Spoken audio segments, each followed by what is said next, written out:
Glória a Jesus. Bendito é o nome do Senhor. Eu desejo cumprimentar aos amados irmãos com a paz do Senhor Jesus Cristo. A toda a igreja com a paz do Senhor, amém? Para mim é motivo de grande alegria retornar a esta casa de oração, estar com os irmãos, bendizendo o nome do Senhor. Louvar a Deus pela vida desta santa igreja, desse santo ministério, na pessoa do pastor Nelson. Eu louvo a Deus pelo ministério desta igreja, ao pastor Paulo por esta igreja, que Deus continue abençoando, aos amigos, aos obreiros. Deus seja louvado pelo carinho de cada um dos irmãos. Quantos trouxeram uma Bíblia Sagrada, pegue comigo na Epístola de Tiago. Epístola de Tiago, o capítulo de número 5. Já há alguns dias essa mensagem no meu coração.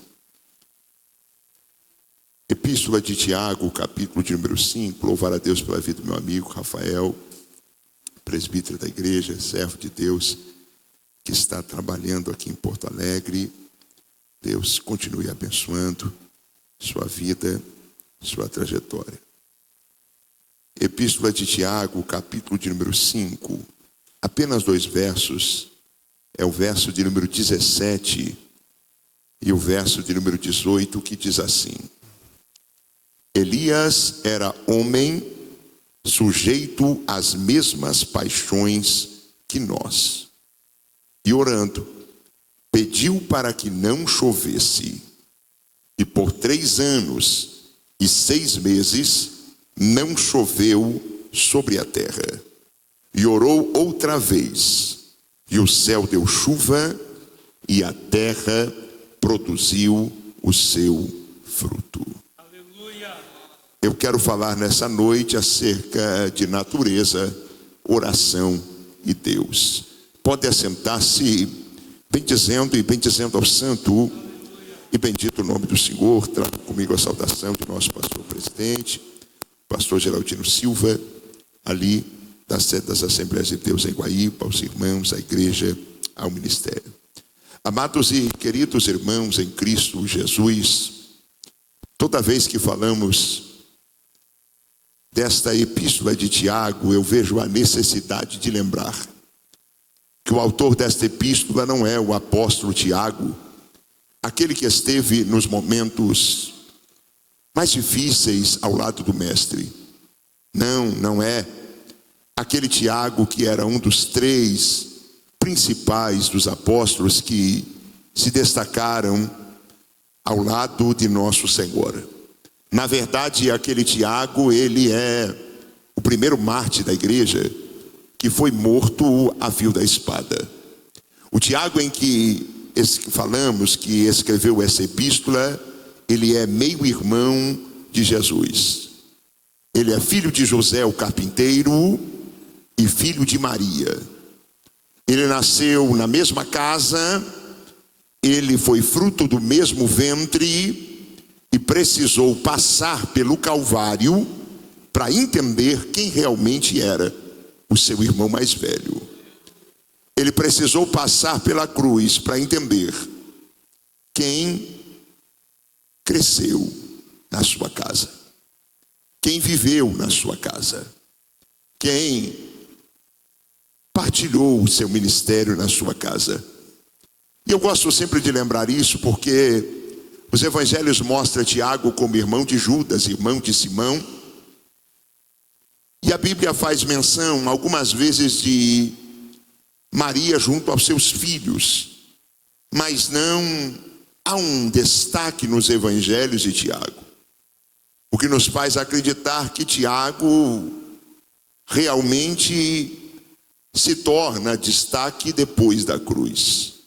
Tiago precisou ver o seu irmão derramar todo o seu sangue na cruz do Calvário. Precisou ver Jesus sofrer, e eu gosto sempre de lembrar isso, as 3 maiores dores que um homem poderia sofrer.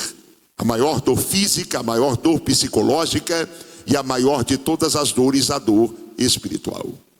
E eu faço menção disso porque na dor física ele foi chicoteado com chicote pontiagudo de metais e ossos, que quando o carrasco batia, arrancava nervos, carne.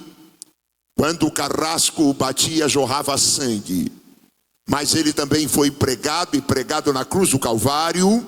E quando a cruz foi erguida, o seu corpo foi partido, como nós costumeiramente fazemos no dia da ceia. Mas mesmo sofrendo tudo isso, diz a Bíblia, que ele não abriu a sua boca, como cordeiro mudo, ele foi levado ao matadouro. A maior dor psicológica de todas quem sofreu foi Cristo. Afinal de contas, escarneciam, zombavam dele, e eram escribas, anciões, sacerdotes, que riam e diziam: se tu és o Filho de Deus, desça da cruz. Salvou os outros e a si mesmo não pode salvar.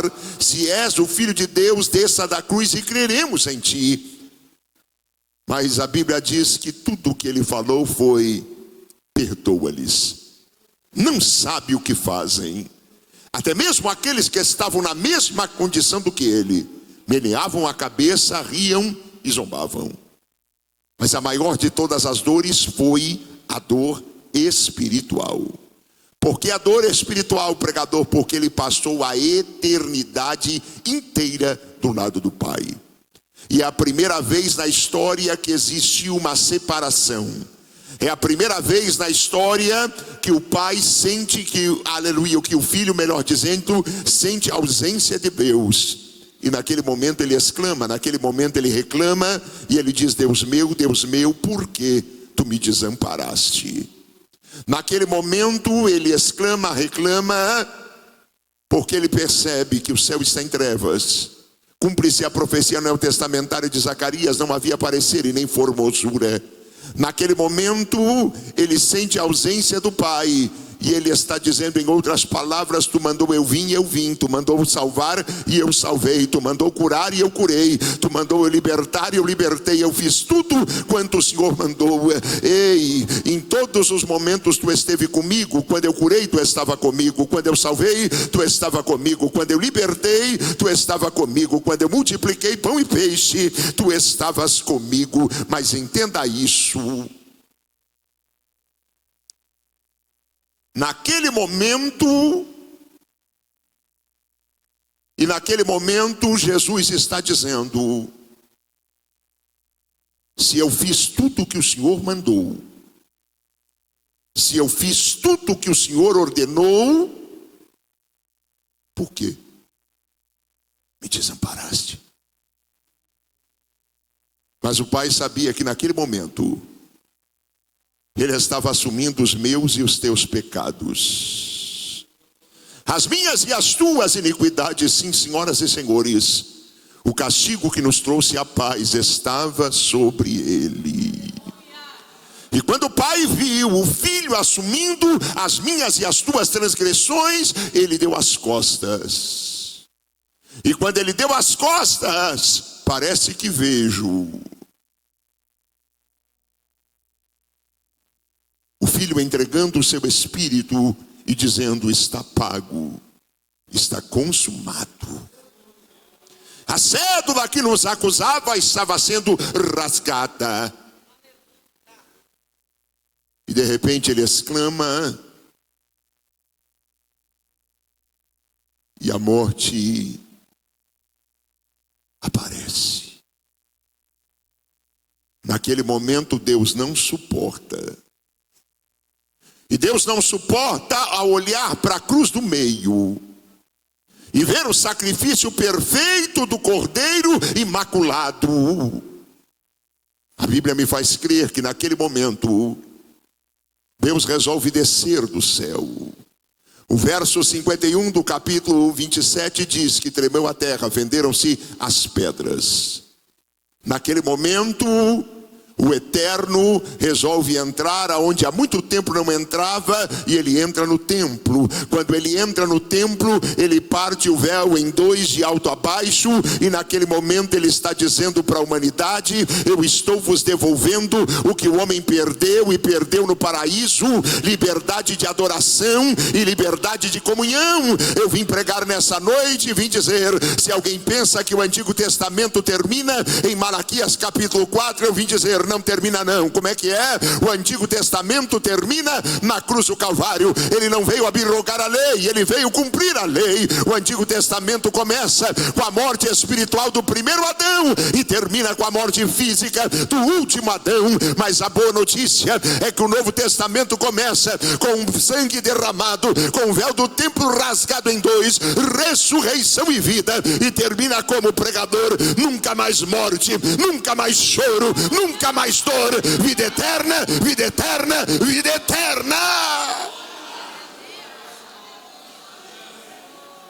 E Tiago precisou passar por tudo isso, e o Calvário, a cruz, fez dele um novo homem. O Deus dos céus usa o tempo para tornar Tiago um pastor importante em Jerusalém.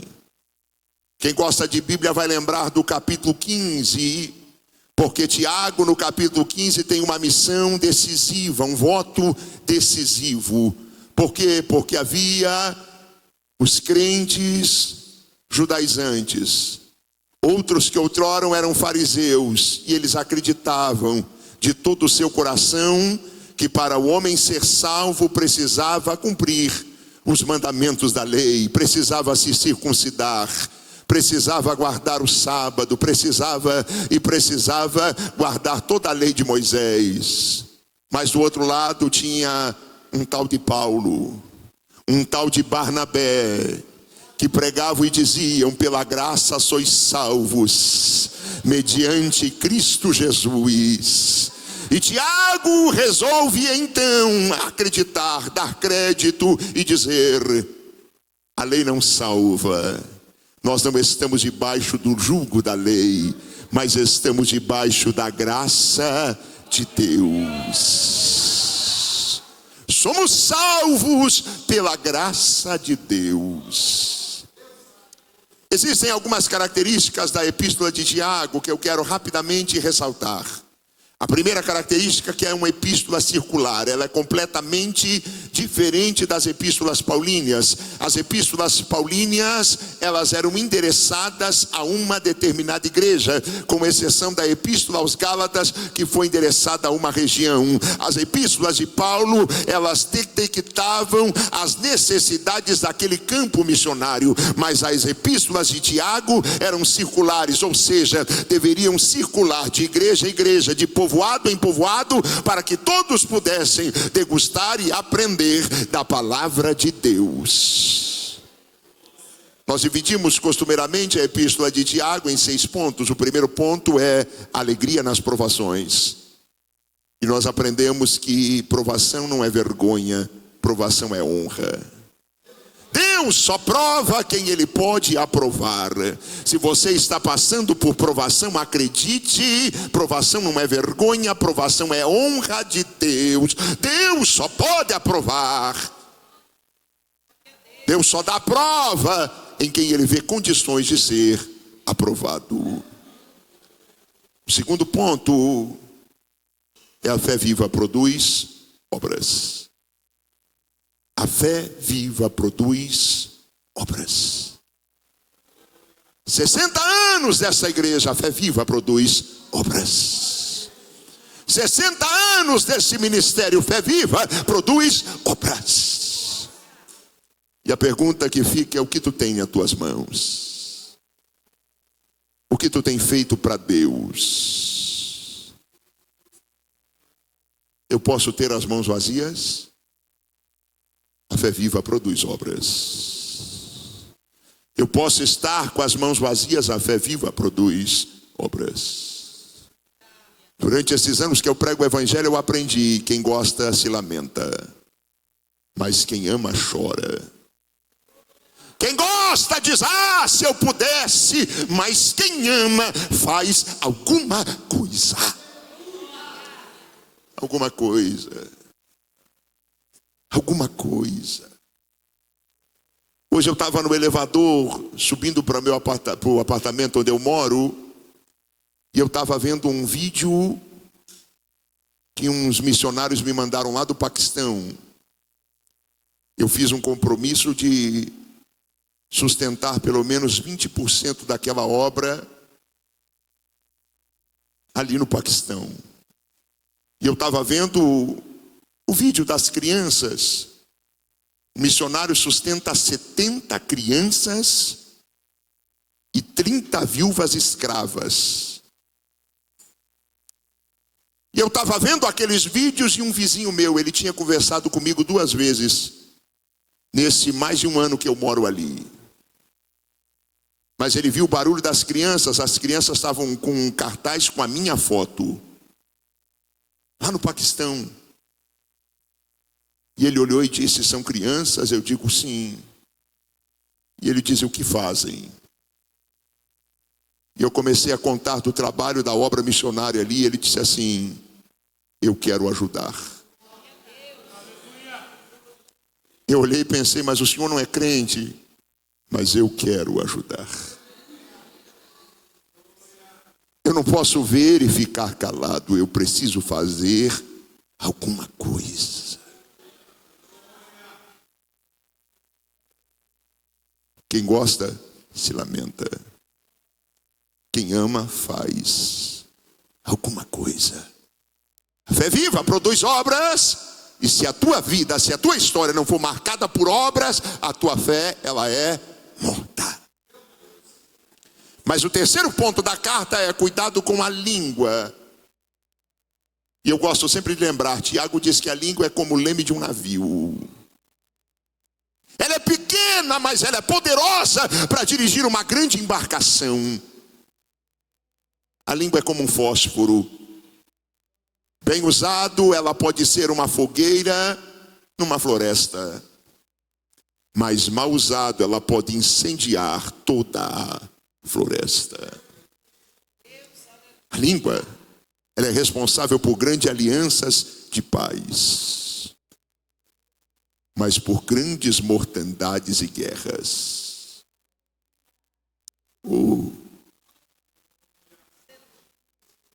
Tem pessoas que abrem a boca e querem abençoar. Mas tem pessoas que mesmo não querendo, elas não têm domínio da língua. Já percebeu que tem gente que não fala bem de ninguém? Já percebeu que tem gente que não consegue elogiar ninguém? Já percebeu que tem gente que não consegue ver qualidade em ninguém? Meu irmão, o teu irmão não é teu concorrente. A salvação não é para um, a salvação é para todos. Por favor, se você denigrir a imagem dele, não vai adiantar em nada.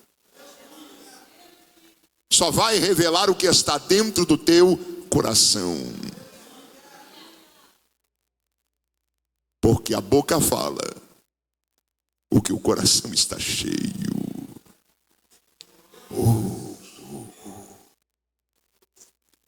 Mas o quarto ponto da carta é a verdadeira sabedoria. E a verdadeira sabedoria vem do céu, vem de Deus. E eu gosto sempre de lembrar, a Assembleia de Deus ainda é o melhor cenário para se crescer. Nesses 60 anos de igreja, eu tenho certeza que chegou aqui pessoas que não sabiam tocar um violão. E o tempo tornou ele um bom músico. Quantos que não sabiam cantar um hino da harpa? E o tempo afinou, Deus deu graça. Quantas mulheres e pastores que aparecem muitas vezes problemática, mas o tempo apluma. Deus sabe trabalhar e o que acontece? O pregador se torna uma bênção. Quantos pregadores só sabiam o Salmo 23, mas o Deus do céu deu graça, conhecimento. A Assembleia de Deus ainda é o melhor cenário para se crescer. Por quê, pregador? Porque a gente olha para quem Deus já levantou. A igreja que tem história é assim. Você olha e diz assim: eu quero chegar como ele chegou, eu quero fazer como ele fez, eu quero ser como ela é. O que é isso? Isso não é errado não, meu filho. Isso não é errado não. Lá na porta do templo, para quem não lembra, Pedro e João olharam e disseram: olhe para nós. Jesus disse: nós somos a luz do mundo, nós somos o sal da terra. Meu irmão, alguém tem que se espelhar em você. Alguém olha para a tua vida, olha para a tua história e diz: ei, se ele desviar eu desvio, se ele ficar eu fico.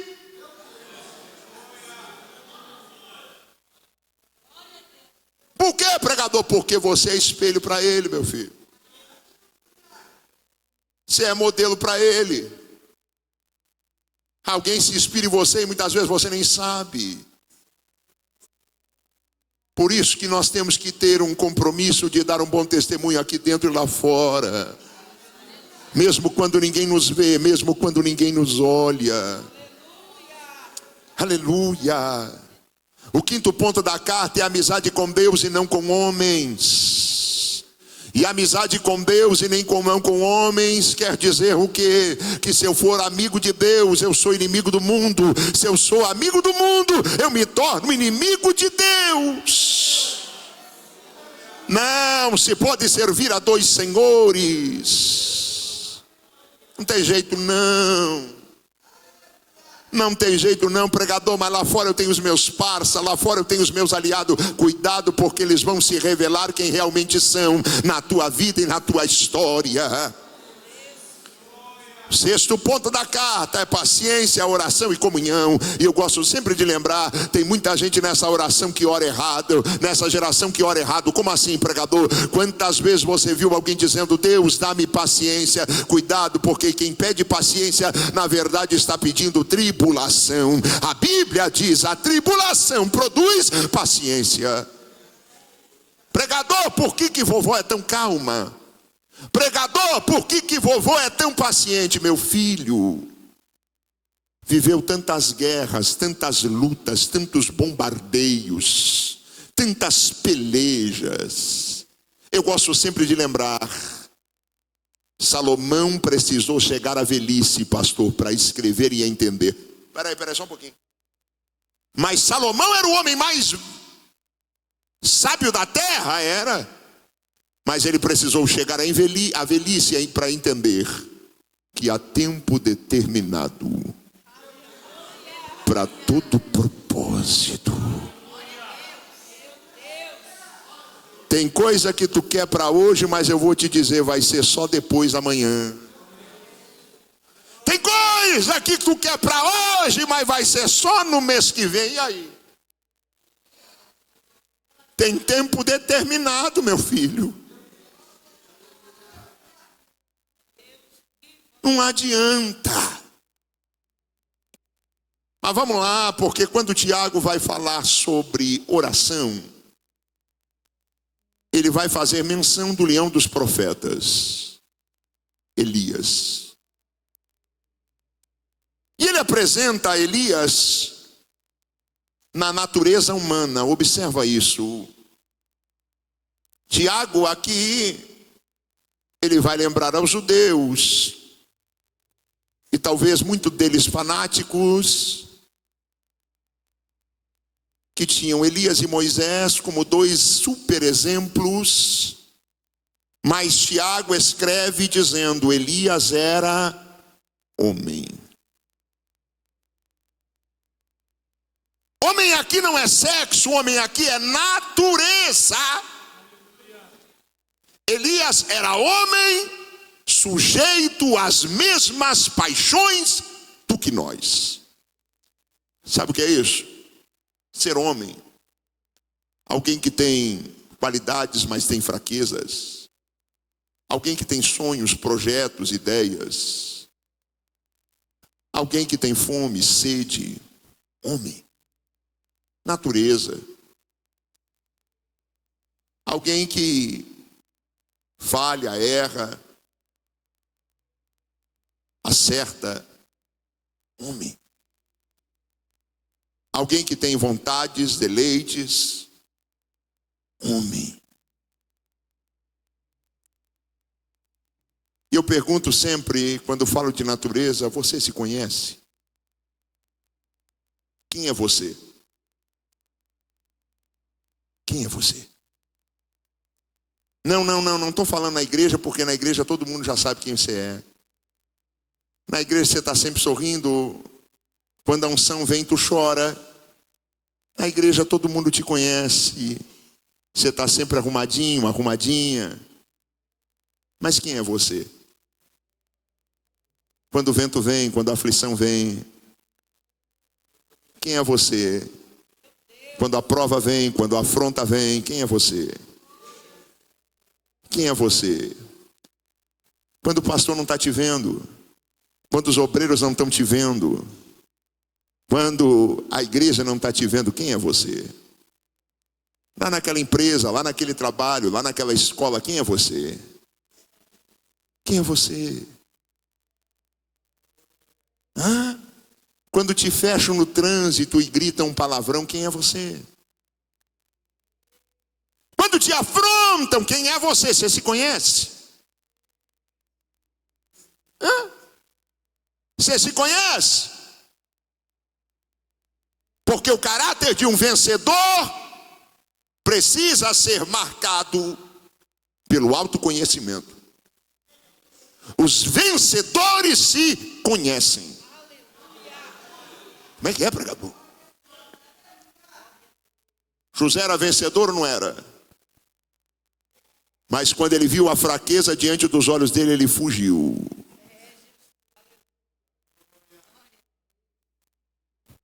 Você se conhece? Pastor Josué Gonçalves dizia que o homem luta contra 3 grandes barras. E ele dizia, a primeira barra é a barra de saia. Está achando engraçado? É algo ligado à sexualidade. A barra de saia derrubou Sansão. A segunda barra do homem é o São João da Barra. Os vícios, derrubou Noé.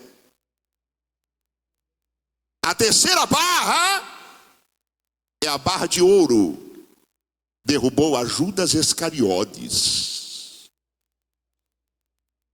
E a natureza do homem sempre está ligada a uma dessas barras. Uma das fraquezas do homem sempre é uma dessas barras.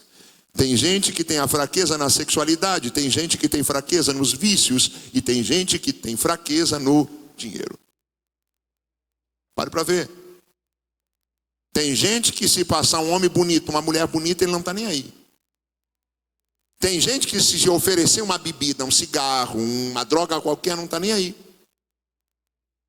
Mas oferece 1000 conto na mão dele para ver.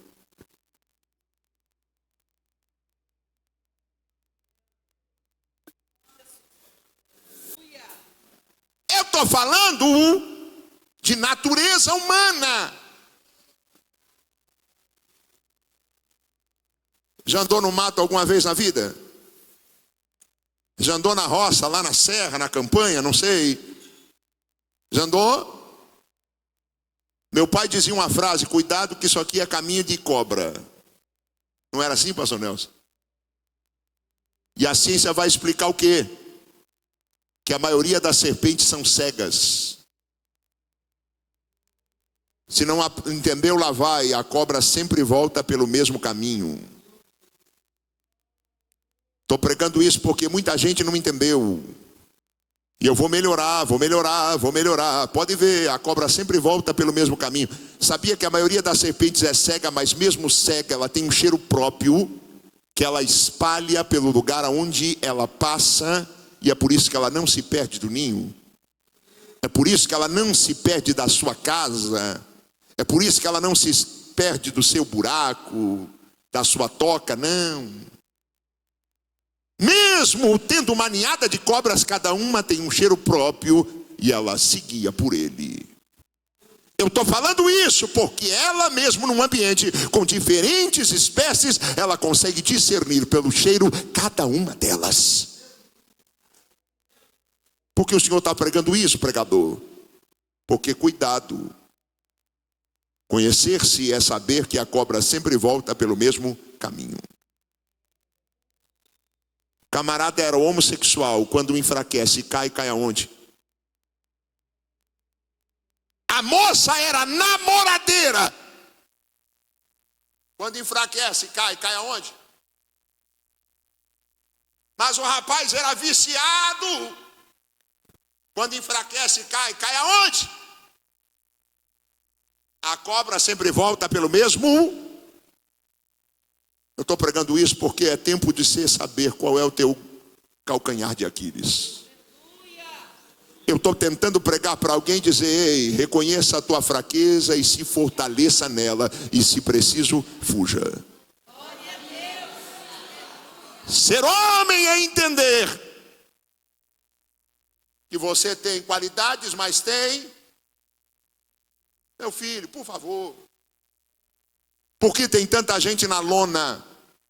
Porque tem tanta gente que esquece de aprender qual é as suas fraquezas. Porque das suas qualidades o diabo vai te lembrar a vida toda. Sabia disso? Como tu é bonita. Como tu prega bem. Como tu canta bem. Uma vez eu fui pregar aqui em Santa Catarina, pastor. E eu vim descendo e a mente da gente é terrível. Naquele dia a igreja incendiou e eu pensei comigo: hoje o negócio virou. E uma velhinha me esperou no meio do corredor assim. Era a sede de Criciúma. E a velhinha me disse assim: pastor, eu não vou dizer que o senhor pregou bem, porque o diabo já disse para o senhor. Mas eu me comprometo que eu vou estar orando pela tua vida.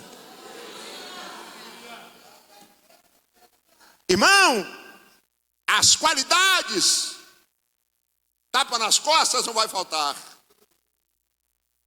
O que você precisa saber é que você tem fraqueza. Tu não é super-homem, tu não é mulher maravilha. Tu tem fraquezas e tu precisa vencer na graça de Deus.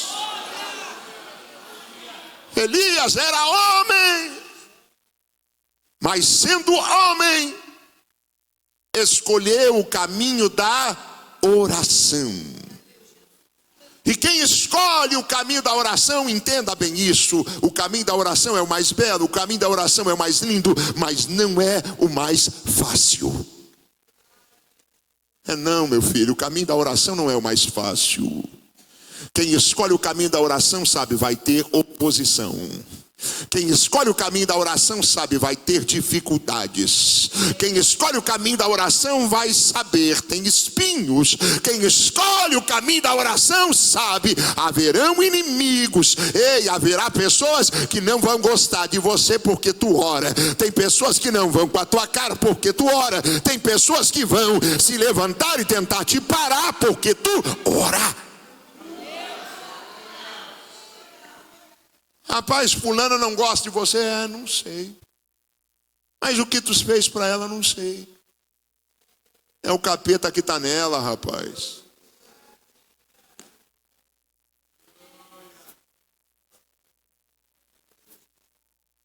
Capeta que está nela diz assim: eu odeio ela. E ela diz: eu também.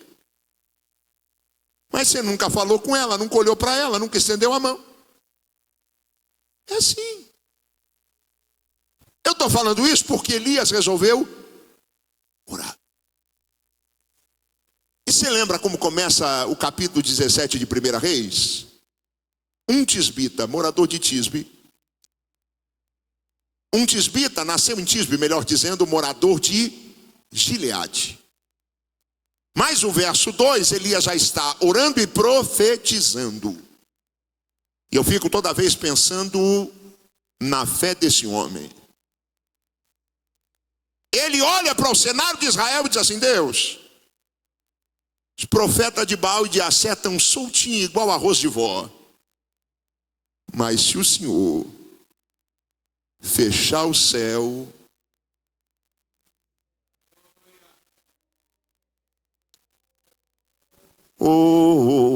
se o Senhor fechar o céu,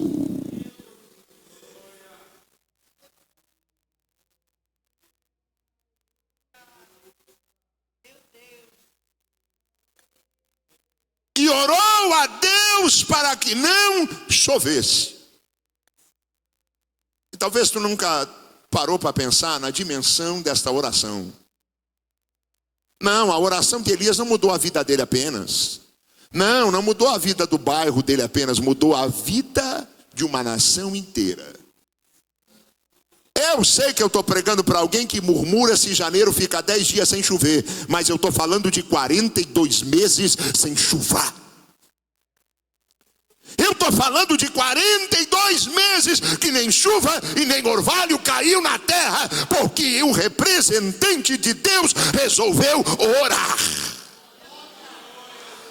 E eu preciso dizer em alto e bom som, eu ainda sei, que se os representantes de Deus resolver orar, Deus vai mudar a história desta nação. Eu creio, e eu ainda sei, que se os representantes de Deus resolver orar, Deus vai sacudir esta nação. Vai!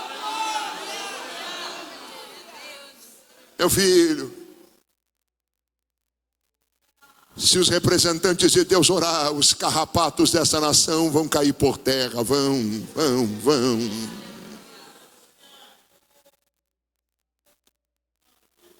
Elias resolveu orar. E eu fico pensando, pastores, agricultores sendo visitados e dizendo assim, mas rapaz, a enxada está pendurada, o arado está parado. Vocês não vão plantar esse ano, não? E alguém respondendo, dizendo, vamos não. Mas por quê? Elias orou.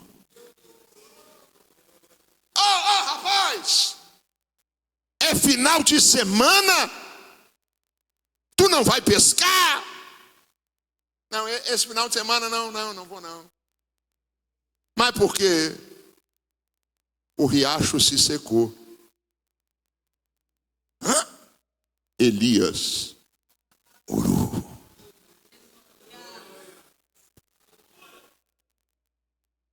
Mulher do céu, que casa é essa? Que louça é essa? Está tudo sujo. Tem água não. Elias orou.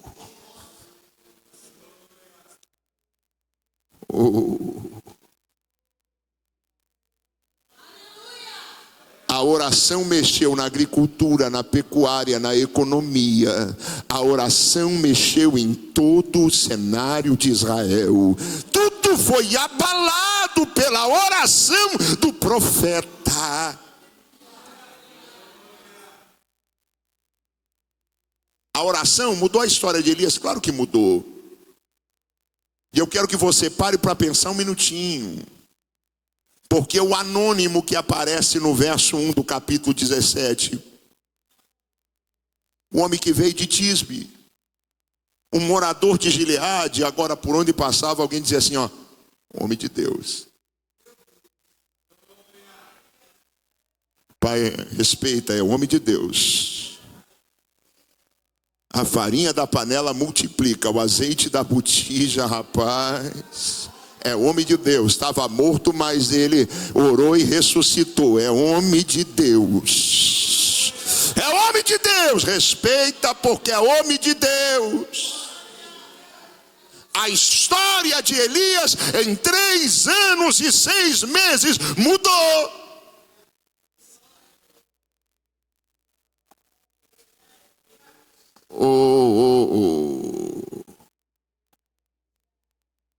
Mas eu estou pregando isso porque, pregador? Porque a oração mudou a história de Elias, sim ou não? Mas, por favor, não mudou o seu coração.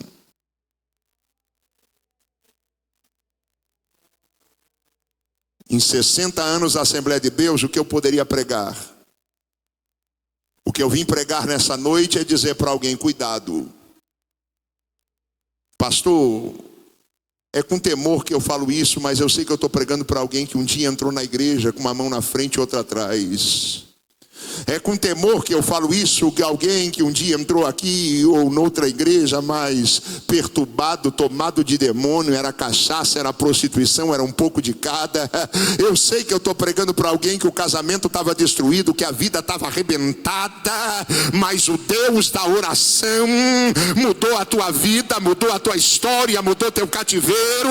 Eu estou pregando para alguém que hoje tem bens, que hoje tem casa, que hoje tem carro, que hoje está bem na vida, porque o Deus da oração teve misericórdia, recolheu as tuas lágrimas, mudou a tua vida.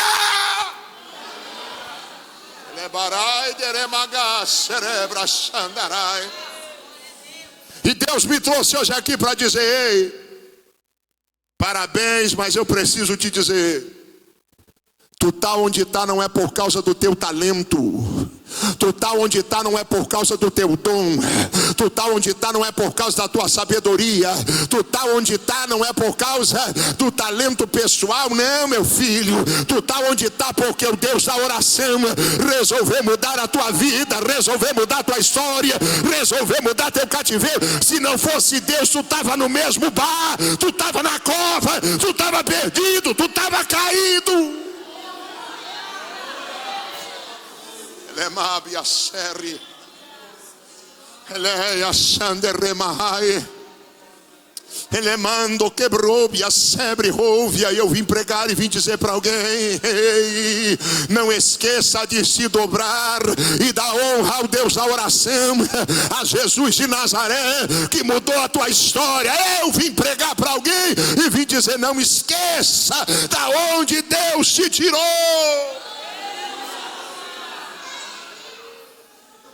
Por que tudo isso, pregador? Porque tem gente que não pode subir em cima de uma tampa de refrigerante que esquece. Tem gente que não pode ser elevado a grau algum que acaba esquecendo. Quantos que você conhece que era fiel quando andava a pé? Quantos que você conhece que era fiel, mas tinha só um vestido? Quantas que você conhece que era fiel, mas tinha só uma saia? Quantos que você conhece que era fiel, mas tinha só um terno? Quantos que você conhece que era fiel e nem emprego tinha? Mas hoje cadê? Não, pastor, ele vem às vezes no domingo. Não, pastor, hoje ele está muito bem. Não, pastor, hoje ela está muito bem, está mesmo? É marori. Alemandeste cleito revagai. Eu tenho uma mensagem de Deus para alguém. 3 anos e 6 meses, 42 meses depois, e orou outra vez.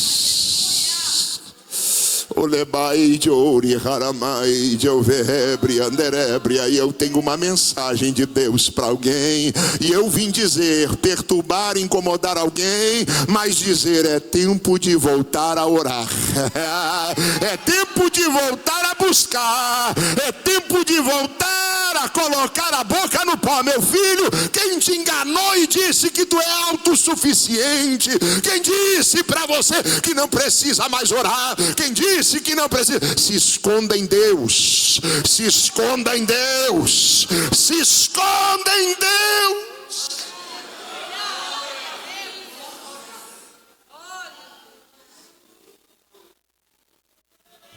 E orou outra vez. E orou outra vez. Elias, tu é profeta, rapaz, tu é homem de Deus, mas se eu não orar, não funciona. Elias, tu é profeta, rapaz, Tu, rapaz, é o cara, mas se eu não orar, não vai. Ei, rapaz, mas tu é bom demais. Tu enfrenta 450 profetas de Baal, 400 profetas de Assé. Rapaz, eu enfrento, mas a graça é dele, a virtude é dele, a unção é dele.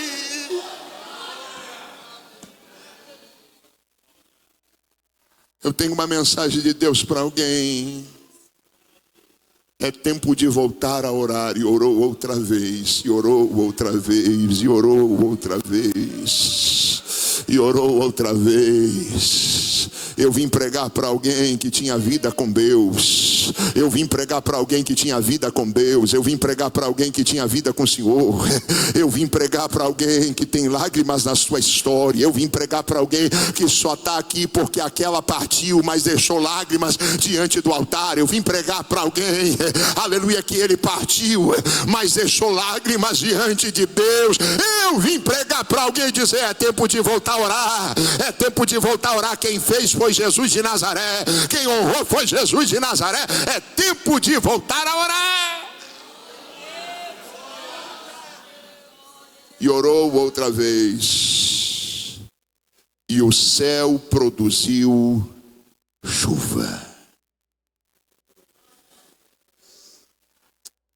E o céu deu chuva. Repita comigo: o céu é poderoso para me dar tudo o que eu pedir em oração. Oh, o céu é poderoso para me dar. O céu é poderoso para me dar tudo o que eu pedir em oração. Ei, o que a igreja não pode me dar, o céu pode. O que a convenção não pode dar, o céu pode. O que o homem não pode dar, o céu pode. O que o patrão não pode dar, o céu pode. O céu é poderoso para me dar tudo o que eu pedir em oração. E orou outra vez, e a terra produziu o seu fruto.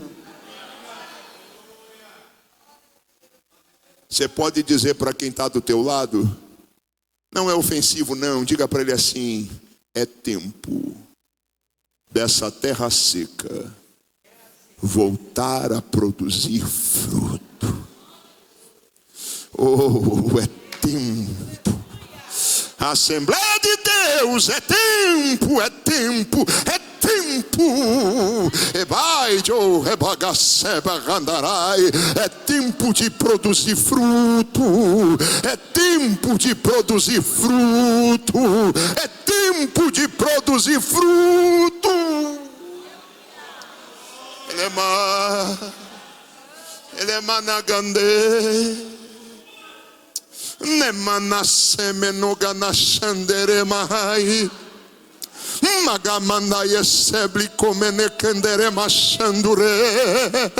Nós não somos fruto de reunião de bar.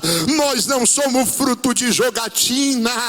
Nós não somos fruto, aleluia, de uma divisão qualquer. Nós somos fruto da oração de santos e santas que partiram para a eternidade, mas deixaram um legado de uma igreja viva.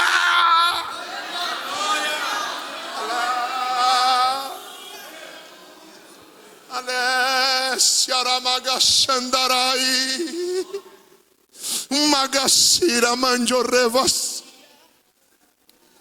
magamandere mandosi ela manda yesere manjosi ele macheri mi ele masira. Se eu orar, o céu vai. Se eu Deus vai responder. Se eu orar, Deus vai agir. Vai entrar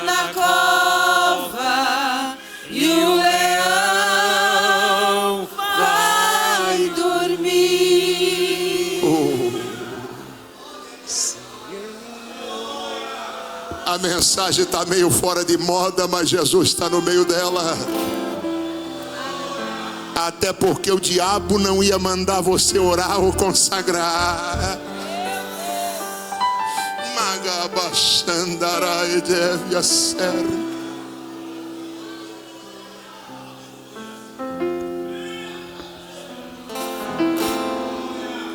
Se eu orar, o céu vai mover.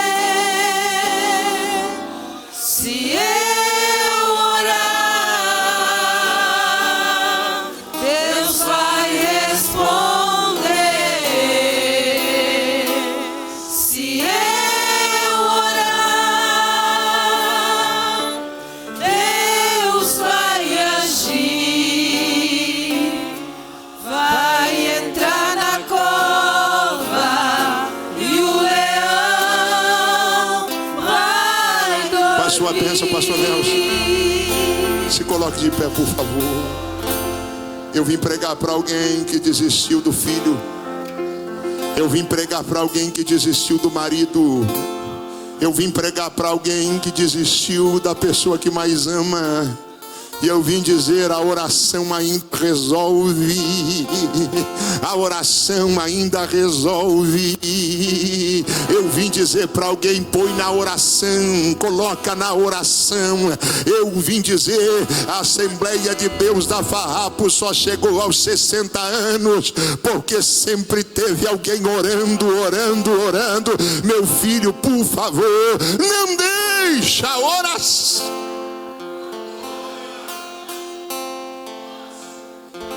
Escuta.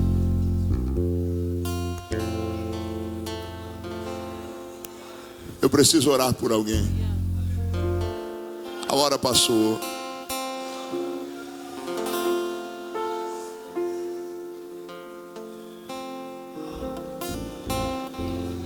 Tem pessoas aqui que já tiveram raízes profundas de oração. Alamai de orebash. Urabagashandere brikabai. Lemanaese. Urabagashandere mandere mandaseblia. Imama ya joya serrimigarias.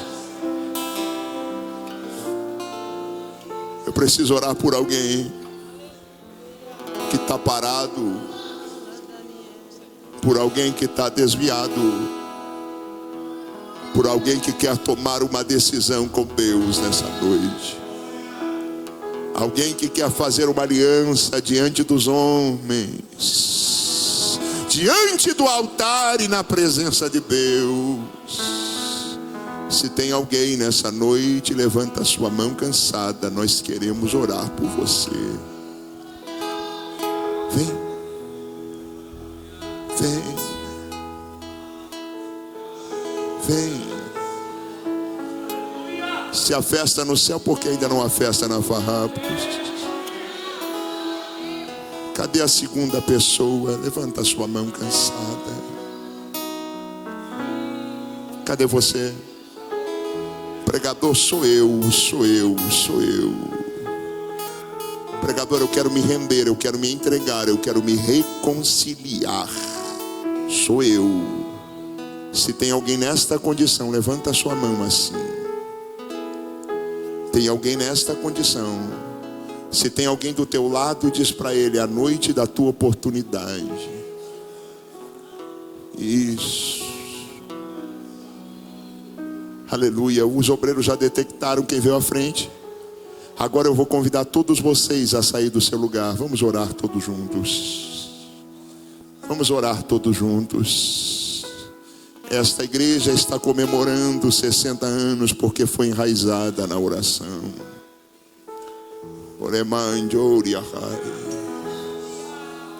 Urabandosire manto flobiaramashanture pakandarai. Surebaramanjo revagarasandarai. Tem azeite caindo, encha a tua lamparina. Tem azeite descendo, enche a tua lamparina. paleva souri mi candere mai chouri calai sorevache. Urabagacere me candarai. Vem dar mais um passinho para frente. Isso, tem alguém ainda vindo no corredor. Dá mais 1, 2 passinhos para frente. Você tira alguém do corredor. Isso. Aleluia. Eu vou orar, depois o ministério louva. Pode ser. Aleluia. Quero descer com os obreiros. Quero me ministrar. Se tem alguém que está com muita dor, dê um sinal e venha bem para frente aqui. Se tem alguém com muita dor, dê um sinal e venha bem para frente aqui. Nós queremos orar por você. Se tem alguém enfermo, dê um sinal com a sua mão e nós oramos por você. Abra as suas mãos, fecha os teus olhos. Amigo Espírito Santo, nós pregamos a tua palavra. E a tua palavra ela é viva, a tua palavra ela é eficaz, a tua palavra ela penetra, Senhor querido, as juntas, medulas, Senhor querido, ela discerne.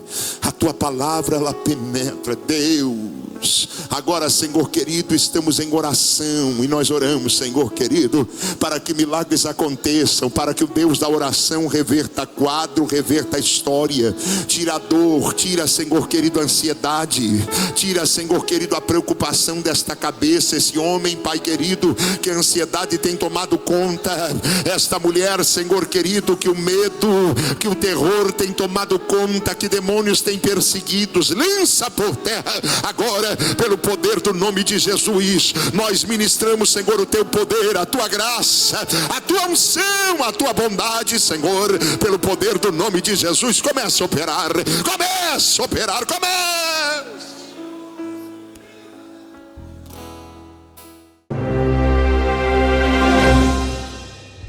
Desde 1965, o Evangelho do Senhor vem sendo pregado no bairro Farrapos.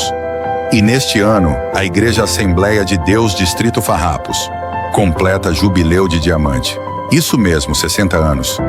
Assembleia de Deus Porto Alegre Distrito Farrapos. Há 60 anos pregando as boas novas.